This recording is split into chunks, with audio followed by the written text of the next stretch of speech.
Bonjour! Vous écoutez l'épisode 56 de Change ma vie, le podcast qui vous donne des outils pour votre esprit. Je suis Clotilde Dussoulier, auteure culinaire mais aussi exploratrice de ma vie intérieure, et je partage ici les découvertes qui ont changé ma vie.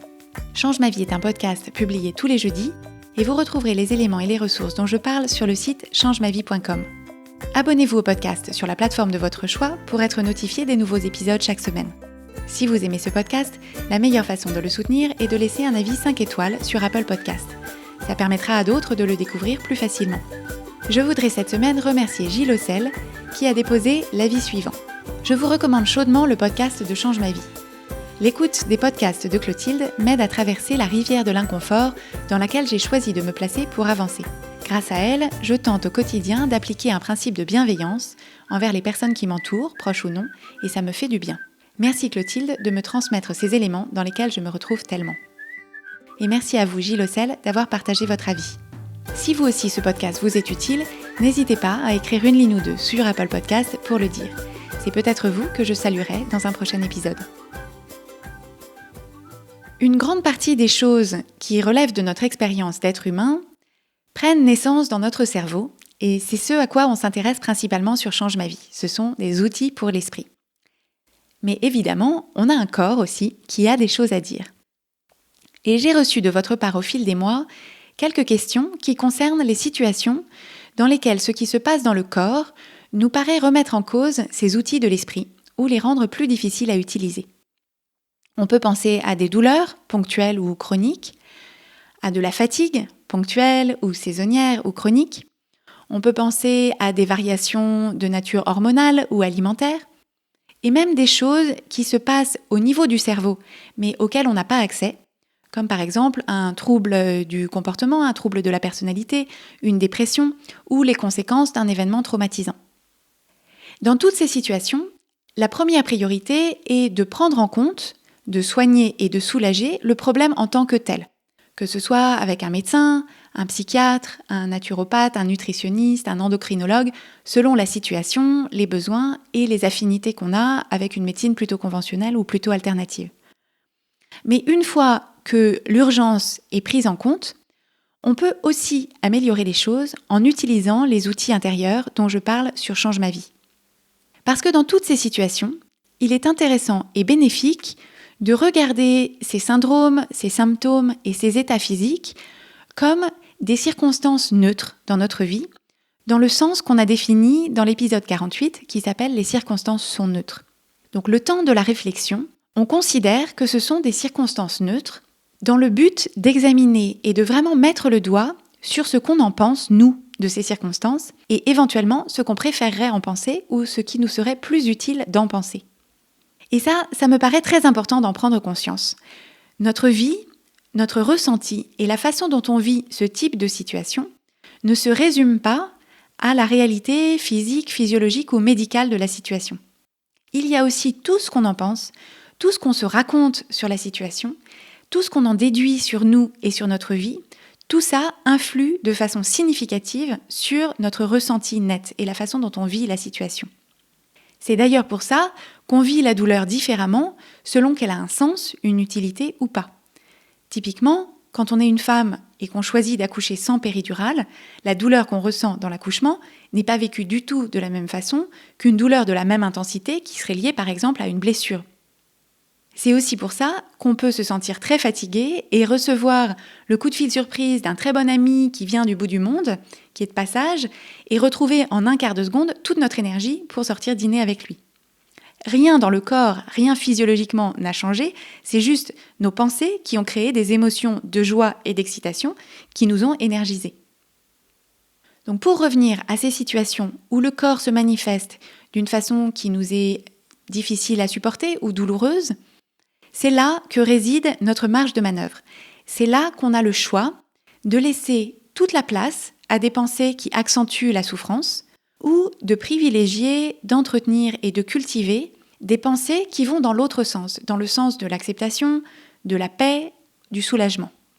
Et ce qui est intéressant de noter, c'est que souvent, face à des situations de ce type, on a des pensées qui relèvent de la résistance. Donc la résistance, c'est le contraire de l'acceptation. C'est le fait de se dire « ce n'est pas normal, Je ne voulais pas ça pour moi, pourquoi est-ce que ça me tombe dessus? Tout le monde va bien, tout le monde est en forme sauf moi, et si seulement on pouvait me débarrasser de ça, ma vie serait vraiment normale, etc., etc. Donc toutes ces pensées sont humaines, normales, universelles.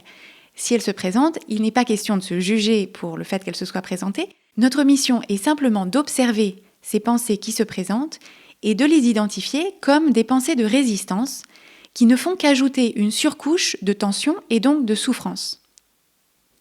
Et on peut garder à l'idée qu'on a la possibilité, quand on est prêt, quand on le sent, quand le moment est venu, d'essayer de trouver des pensées d'apaisement, d'acceptation, de douceur, qui peuvent améliorer notre ressenti au moins émotionnel.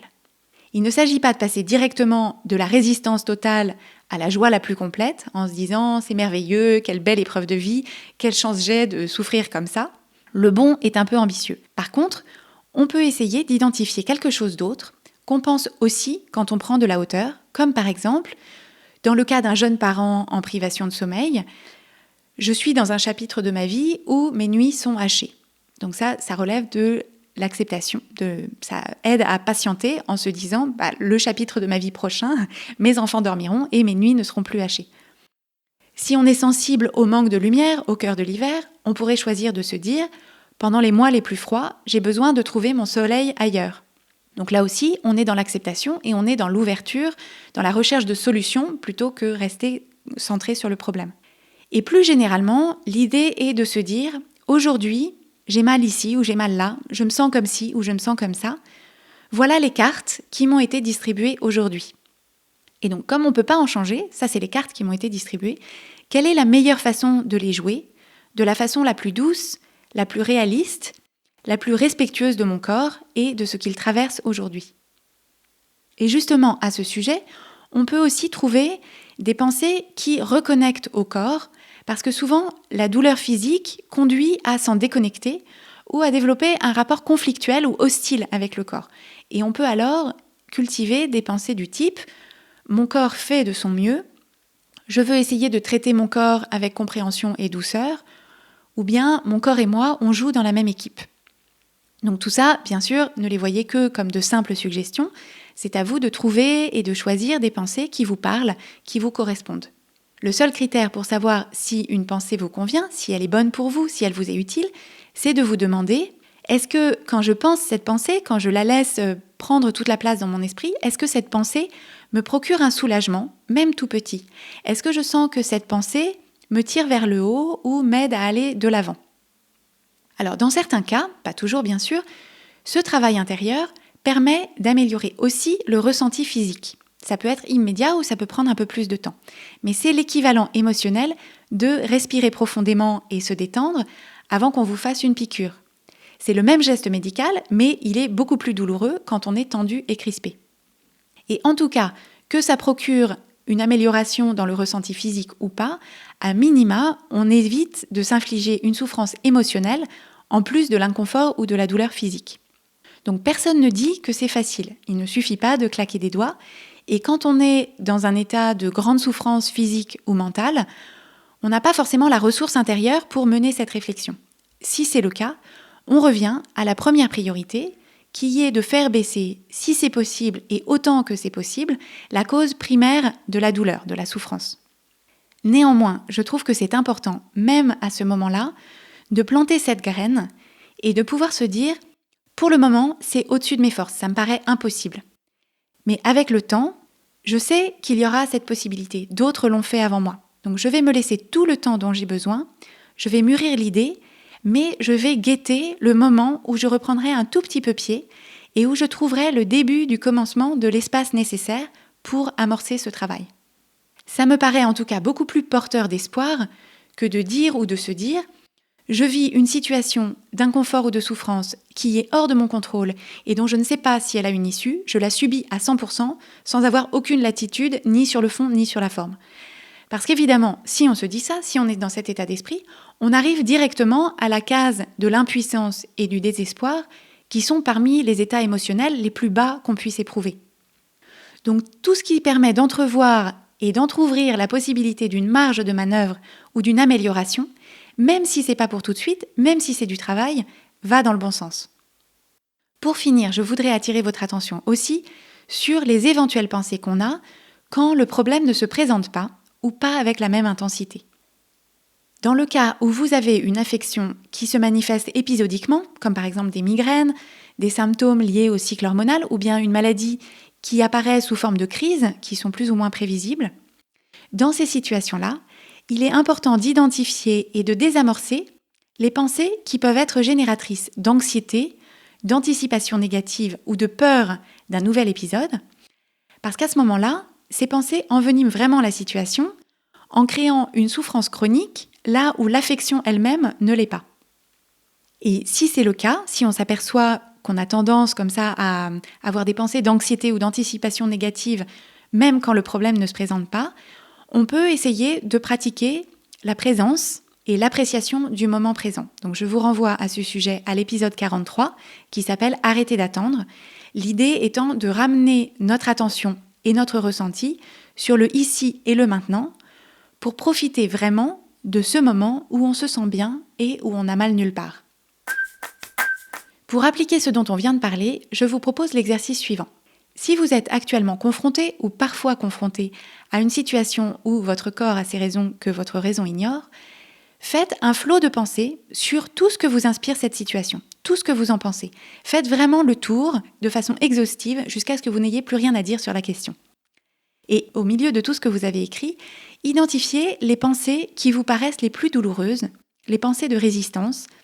Demandez-vous quelle est l'émotion précise que ces pensées génèrent. L'enjeu est alors de bien comprendre de quelle façon ces pensées ajoutent de la souffrance émotionnelle à votre douleur ou à votre inconfort physique et de voir si vous pouvez imaginer les remettre en question, les moduler, les changer, les remplacer pour diminuer votre résistance à la situation et travailler avec les cartes qui vous ont été distribuées plutôt qu'en opposition. Et une fois que vous aurez identifié des pensées qui vous procurent du réconfort, du soulagement, ne les balayez pas d'un revers de la main en vous disant que ce ne sont que des pensées et qu'elles ne font pas le poids par rapport à votre réalité physiologique ou médicale. Pratiquez-les avec autant d'implication, autant d'assiduité que si c'était un traitement prescrit par le médecin, parce que ça fera une vraie différence dans votre état d'esprit et dans votre ressenti. Vous retrouverez les notes de cet épisode sur changemavie.com où vous pouvez aussi vous inscrire à la newsletter pour recevoir 3 exercices simples pour mieux explorer votre esprit. Si vous avez envie de plus de clarté dans votre cheminement, de mieux vous approprier les outils dont on parle sur Change ma vie et en particulier ceux dont on a parlé aujourd'hui, sachez que je propose une formule d'accompagnement personnalisée. Je travaille avec un tout petit nombre de personnes parce que c'est un suivi vraiment sur mesure et si c'est quelque chose qui vous intéresse, je serai ravie d'en discuter avec vous. Rendez-vous sur la page changemavie.com/coaching pour en savoir plus et solliciter une première conversation de découverte. Abonnez-vous au podcast Change ma vie sur Apple Podcasts, laissez-y votre avis si vous le voulez bien et suivez son actualité sur Instagram et sur Facebook sous l'identifiant Oui Change ma vie en un seul mot. Et n'hésitez pas à partager ce podcast avec vos amis si vous pensez qu'il pourrait leur être utile. Merci et à jeudi prochain.